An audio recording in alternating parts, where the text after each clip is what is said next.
మహాభారతం ఉందంటే అర్జునుడు ఏం చేయలేదు, ఆడు పిచ్చి తప్ప ఇదిగో ఈ అస్త్రం అస్త్రాన్ని ఇచ్చి దెబ్బారు. కర్ణుడు ఉన్నాడు, ఒక్క మిస్టేక్ చేయలేదు మంచి అనేసి కుమ్మారు. మూడోళ్ళు నాలాంటి వాళ్ళు మామూలుగా. కానీ కొన్ని విషయాల్లో నాకు డిస్ప్రపోర్షనేట్గా వచ్చింది. నేను అంత పెద్ద తప్పు చేయలేదు నా పిల్లలు నాకు దూరం కావడానికి. వాళ్ళు అంత దూరం పెట్టిన తర్వాత నేను 2 సార్లు 3 సార్లు 10 సార్లు అడుగుతా. దాంట్లో నువ్వు ఉంటే ఇది లేకపోతే దెబ్బే అంట కదా. ఎవరైనా అంటారో నేనైతే అనేస్తా. If you are dear to me then it is also important that I'm dear to you. అంతేగాని నేను జీవితకాలం సాక్రిఫైస్ అంత లేదు. దొబ్బే ఒక పాయింట్ ఆఫ్ ఎంత భరించాలబ్బా ఎవడైనా. నేను చేసిన తప్పుకి శిక్ష ఇప్పుడు రాజ్యాంగ ప్రబద్ధంగా నేను తప్పు చేస్తే నేను జైల్లో వేస్తారు. కానీ నేనేమంటా జైల్లో శిక్ష అనుభవించి బయటకు వచ్చిన తర్వాత మళ్ళీ రీసెట్ అయిపోవాలి, అంతా జీరోకి రావాలి. నువ్వు జైలు నుంచి వెళ్ళి వచ్చావు, జైలు నుంచి దొబ్బద్దాడు అది ఉంటుంది. ఒక మగాడికి అంటే ఇమీడియట్లీ వాడు అన్నెసరీగా తీసుకోవాలి కదా. ఒక సొసైటీకి వద్దా ఒక సునకానందం వికృత ఆనందం ఆడి దొబ్బించుకున్నాడు అని. ఏం పెద్దగా it doesn't such these things don't matter in life. Simple అబ్బా, నా మనసులో ఉన్న మాట నా ఆలోచన నేను వ్యక్తపరుస్తాను. ఇఫ్ ఇట్ ఎవరైనా డిస్టర్బ్ అయ్యారు అనుకో, డిస్టర్బ్ అయ్యి వాళ్ళు వచ్చి మొత్తుకుంటే వాళ్ళు నా మనుషులే కాదు. ఎందుకంటే నా మనుషులు అంటే అర్థం చేసుకొని వీలైతే నన్ను మందలించేట వాళ్ళే ఉంటారు కానీ మొత్తుకోరు కదా. అలా ఉన్న బ్యాచ్ హూ కేర్స్ మ్యాన్. ఉండారా నీ వాళ్ళు అనుకున్న వాళ్ళు ఉండారా? ఉన్నారు, 4-5 ఉన్నారు. నా కరుణాకర్ నా తమ్ముడు లేడా, క్రిష్ ఉన్నాడు, బంగారకొండ క్రిష్ హీరో, ఆ cinema first production hero Kalyan Chakravarthi, Krish అని పెట్టే పేరు. ఉన్నారు 3-4 మంచి వాళ్ళు ఉన్నారు. సో వాళ్ళు అంతే.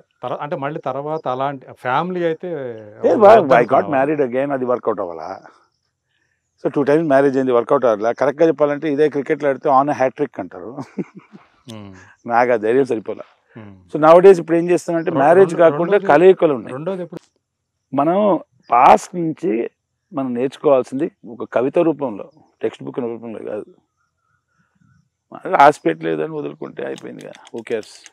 కానీ ఏదో ఒక పాయింట్ ఆఫ్ టైంలో మనకు ఒక తోడు ఉంటే కంపానియన్. అయ్యో I feel very strongly about that. కానీ వాళ్ళు వచ్చిపోతుంటే బాగుండదు అనిపిస్తుంది.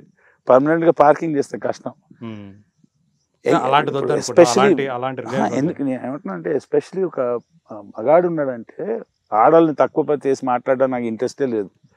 నేను నా మగాళ్ళ పాయింట్ ఆఫ్ వ్యూ, అది నా పాయింట్ ఆఫ్ వ్యూ నేను చెప్పుకుంటున్నా. ఒక్కసారి బాధపడ్డాడు, రెండోసారి బాధపడ్డ తర్వాత ఏమవుతుందంటే ఎవరు జెన్యున్గా ఎవరైనా ప్రేమ అందించడానికి వచ్చినా కూడా నమ్మకం కుదరట్లా, అనుమానమే. ఇప్పుడు నువ్వు ఏదైతే ఫీల్డ్లో ఉండవు, సినిమా ఫీల్డ్లో ఎంతో మంది తగులుతూ ఉంటారు కదా. సినిమా ఫీల్డ్లో తగలడం బయట కూడా తగులుతారు. బయట ఇంకా దరిద్రం, మా సినిమా ఫీల్డ్ చాలా గొప్ప. సినిమా ఫీల్డ్లో ఆర్టిస్ట్ అట్లీస్ట్ వాళ్ళకి ఒక పంతరం వచ్చబ్బా గౌరవిస్తాను. బయట సగం మంది బేవర్సే కదా. అంతేనా? ఇండస్ట్రీలో పంతరం లేకుండా పైకి రాలేము. You understand? చలనచిత్ర పరిశ్రమలో నటన, డాన్స్ అన్ని రావాలి, లేకపోతే పైకి రాలేము. బయట ఏముంది బేవర్స్గా బతికేస్తూ ఉంటారు జనాలు. సో అక్కడి నుంచి నీకు ఎక్కువ మా ఇండస్ట్రీ నుంచి ఐ హ్యాడ్ ఇండస్ట్రీలో నాకు తెలిసిన నటులు నటీమణులు, I love them, they love me. We are professionals. Professionals అంటే హార్డ్ కోర్ ప్రొఫెషనల్స్. మేము ఒక మర్యాద రెస్పెక్ట్ ఉంటుంది. షేర్ చేసుకుంటామని లేదు, ఇండస్ట్రీ నుంచి ఎప్పుడు రాదు. సింగిల్ గానే ఉన్నాడు శ్రీకాంత్. సో నేను ఇష్టపడేవాళ్ళు ఉండొచ్చు కదా. ఉంటారు, ఏది నువ్వు ఇష్టపడేవాళ్ళు కూడా ఉంటారు. అదే ఎప్పుడు వాళ్ళతోటి ఇలాంటి ప్రపోజల్స్ ఎప్పుడు? అదే అంటున్నా కదా, హార్డ్ కోర్ ప్రొఫెషనల్స్ కదా ఆర్టిస్టులు మోస్ట్లీ. ఇవన్నీ పెంటలు ఉండవు, టీవీ సీరియల్ ఉండవు మన జీవితంలో, సినిమాల్లో కదా. సరే, మొన్న విజయవాడ వెళ్ళి ఒక బాంబు పేల్చావు, భూమ్ అని ఒకటి ఏదో బీరుది. ఓకే, ఆ వీడియో ఎట్లా అయిపోయిందంటే అసలు నువ్వు దాంట్లో ఒక ఎమోషనల్ గా ఏమైపోతాను, అసలు ఏం జరుగుతుంది అది నిజంగా. మరి ఇట్లా సంచలనం సృష్టించడం కాబట్టి వీడియో చూసి నవ్వాలి తప్ప ఏం లేదు దాంట్లో. ఎడిట్ చేయకపోతే నేను ఒక మాట చెప్తా, కానీ ఎడిట్ చేయకూడదు. చెప్పు. అట్లా నేను ఒక వీడియో మా వాళ్ళు ఏమో మాకు మంది ఏదైనా దొరుకుతుందా అని అడిగా. ఇక్కడ కష్టం, మనకు మీకు నచ్చిన బ్రాండ్ దొరకకపోవచ్చు. ఎవరంది? ఫ్రెండ్స్. దాంట్లో బీర్ ఉంది, ఏమో హార్బుల్గా ఉంటుంది, ఏదో రకరకాల ఒపీనియన్స్. కొందరు అంటే అట్లా ఏం లేదన్నా మామూలుగానే ఉంటుంది, తాగొచ్చు అన్న అన్నారు. సో పోయి అది తెచ్చుకున్నప్పుడు అక్కడ ఒకడు అన్నాడు, ఇది వద్దు సార్ మంచిది కాదని ఎవడో అన్నాడు. నీకు ఎందుకైనా తాగుతామని తెచ్చుకున్నాం, ప్రశాంతంగా ఉంది. తెచ్చుకొని ఓపెన్ చేయగానే టాపిక్ వెళ్తుంది కదా, జోక్స్ అయితే ఇది దావుతుంది ఏదో అయిపోతుంది అని నవ్వుకొని వీడియో చేశా అంతే. అంటే ఏమని ధైర్యం చేస్తున్నాను, అది ఓవర్ యాక్షన్ చేస్తున్నాను అందరికీ తెలుసు, నేను ఓవర్ యాక్షనే చేస్తానండి. బాధ్యత గల పౌరుడిని. కానీ ఇవాళ నా డిప్రెషన్ పిచ్చలో చిన్న విషయం చేశాను. విజయవాడలో ఉన్నా కాబట్టి బీరు తెచ్చుకున్నాను. మామూలు బీరు కాదు అది. మా ఇంట్లోకి చెప్పాలా, మిత్రులకు చెప్పాలా, మీ అందరికి చెప్తున్నా.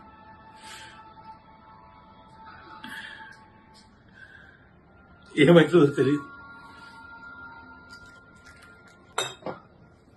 చేసండి, గుర్తుపెట్టుకోండి, నన్ను మర్చిపోవద్దే. ఇట్లు శ్రీకాంత్ గారు పేరు మార్చుకున్నా కదా, శ్రీకాంత్ భారత్. సో అట్లా తాగేట్లా చేశా. చేసిన తర్వాత అందరు నవ్వుతున్నాం, మేము నవ్వుకుంటున్నాం. ఒకడన్నాడు, నువ్వు మా పార్టీని ఎందుకు అన్నావురా ఈ మాట, మా గవర్నమెంట్ని ఎందుకు అన్నావు, మా ప్రభుత్వాన్ని ఎందుకు అన్నావు మాట, నువ్వు బెజవాడకు వచ్చి నువ్వు మందు దాకా నేను. శ్రీకాంత్ భారత్ అనే వ్యక్తి ఒక ఫన్నీ ఒక వీడియో చేస్తే అది పాలిటిక్సా? నాకు అవన్నీ కూడా బాధ. అరే నువ్వు కొంచెం ఏదో హట్ అయ్యేమో, నాకు ఎందుకు హట్ అయ్యో కూడా అర్థం కాల. దాని తర్వాత ఏదో తిట్టారన్న కింద కామెంట్లో కామెంట్లు అనే ట్రోలర్స్ అనేవాళ్ళు ఎక్కడైనా ఉంటారు. అది అవును కదా, అదే అంటున్నా బా. ట్రోలర్స్ అంటే ఏంటి చెప్తాను.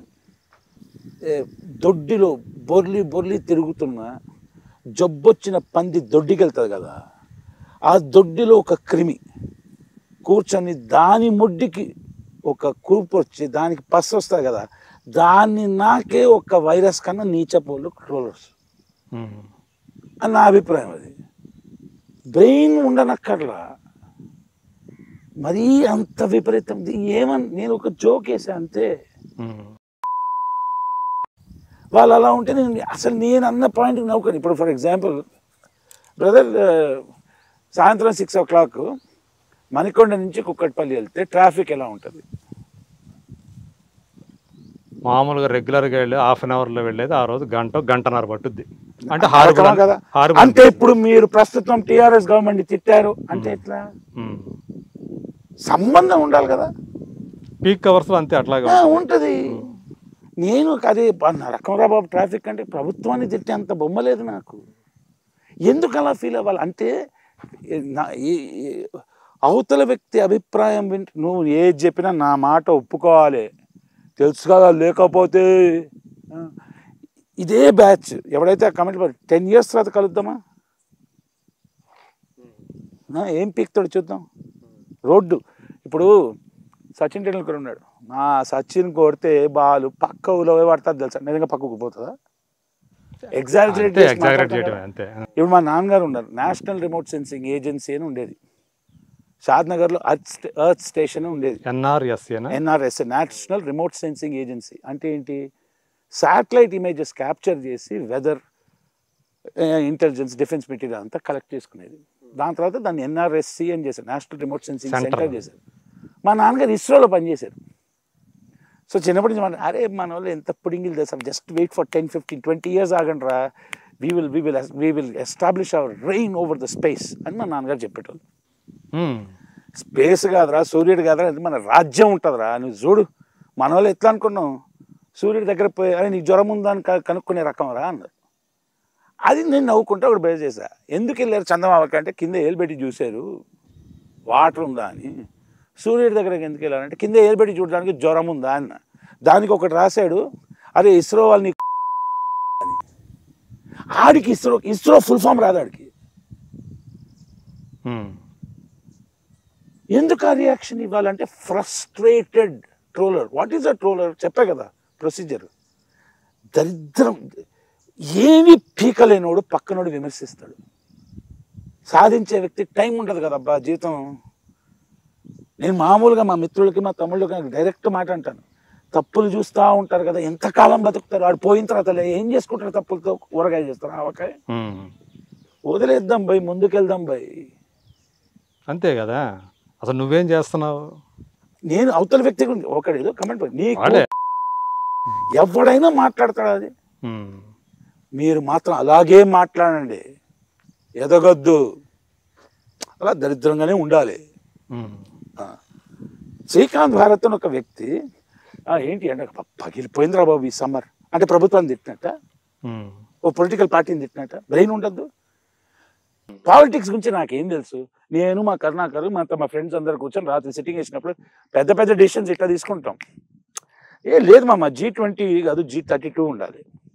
చాలా పెద్ద decisions. G20 అంటే ఏంటో తెలియదు నాకు. ఉమ్. అవునా? ప్రభుత్వం కాస్ట్ పాలిటిక్స్ ఈ పాలిటిక్స్ నాకు తెలియదు భయ్. ఏదో ఒకటి ఆడే వాడు వస్తే ఇప్పుడు బాగుంటుంది, G21 అయిందంట అది.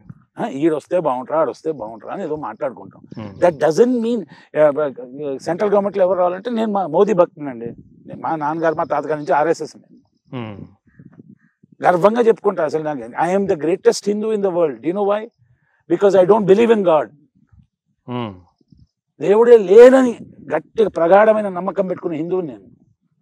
That is the only religion which gives me that అని అన్నందుకు మిగతా రిలీజన్స్ తిట్టాను. నాకు సంబంధం లేదు మిగతా రిలీజన్స్తో.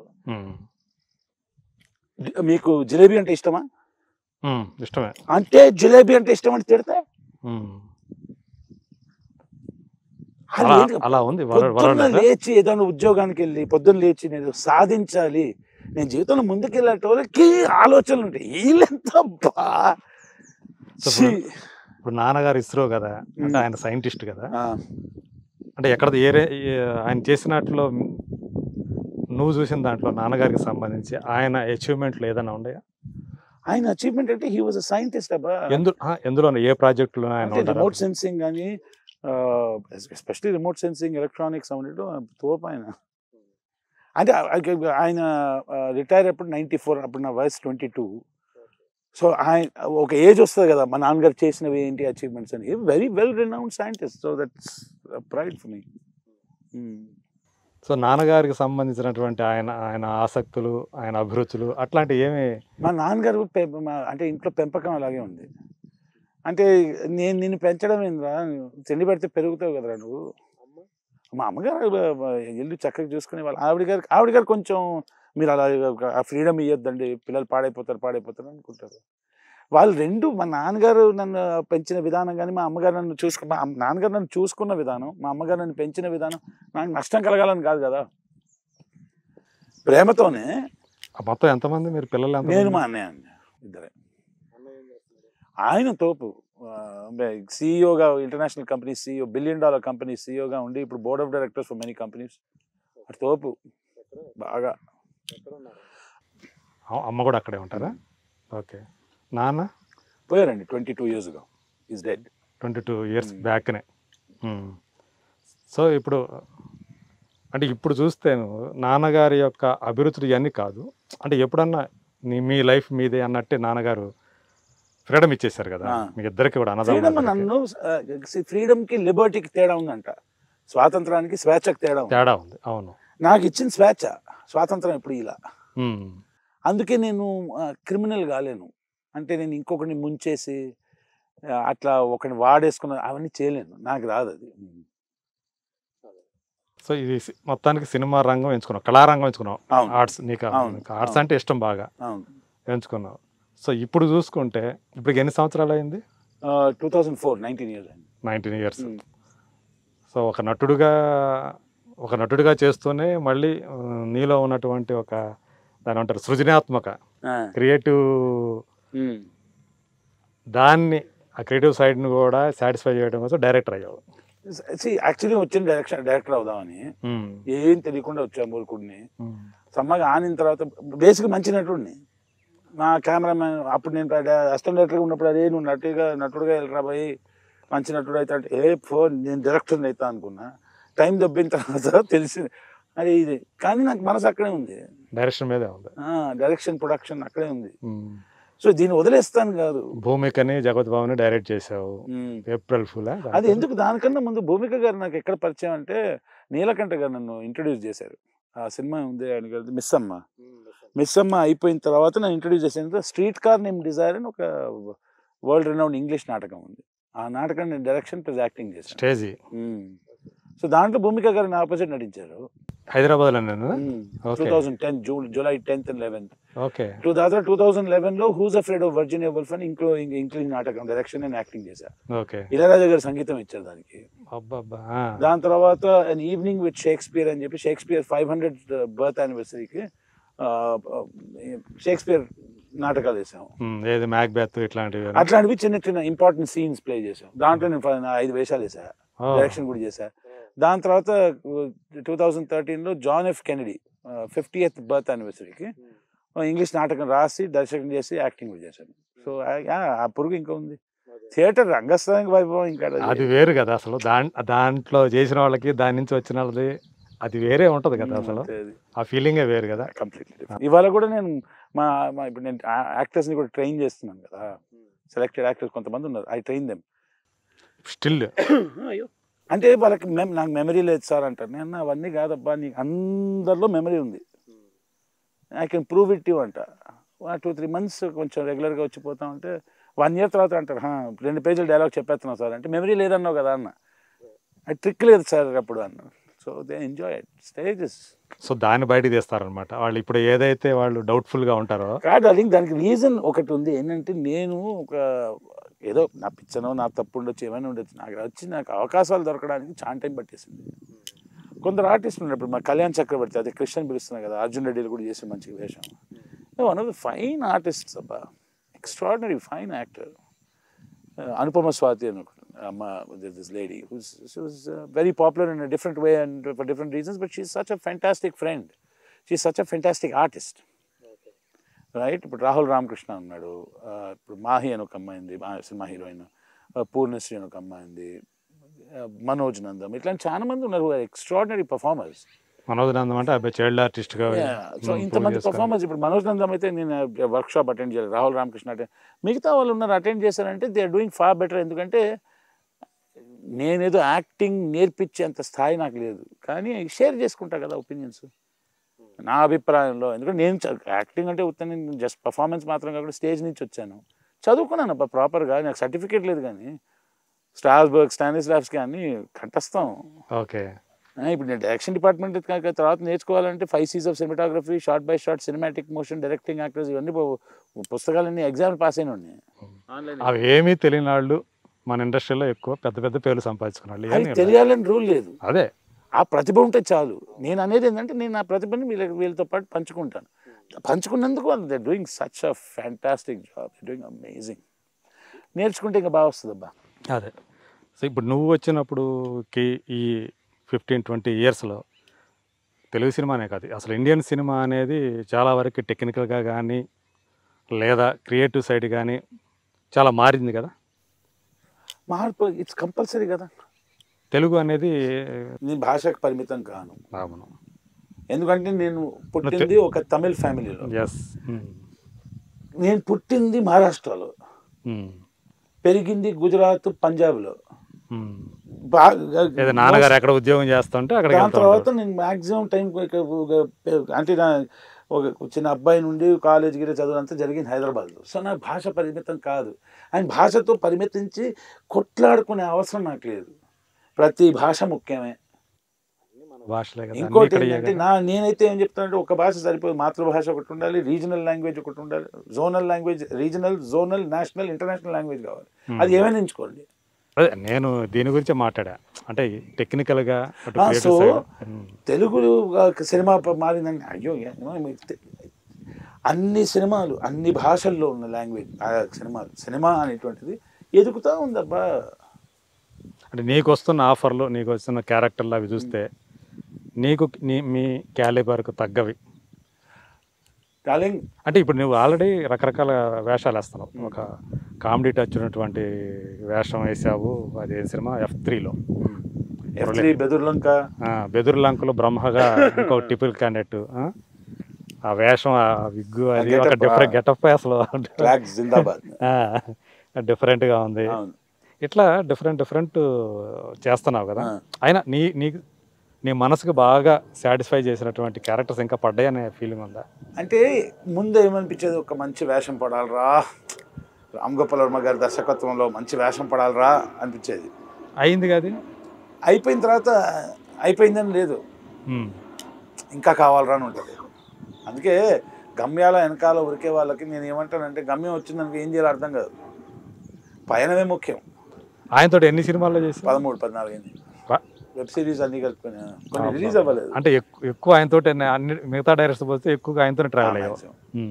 సో ఇప్పుడు నాకేంటంటే అక్కడ ఆయన దగ్గర ఏంటంటే ఒక షాట్ ఓకే అయింది, యాక్షన్ కట్, ఇక్కడ కెమెరా ఇక్కడ పెట్టంటారు, సరే ఓకేనా అంటే కొన్ని నిజంగానే ఆయన చేస్తాడా? ఎందుకంటే ఆయన పేరు ఉంటుంది కానీ ఆయన శిష్యులే చేస్తుంటారు అని చెప్పేసి అంటారు.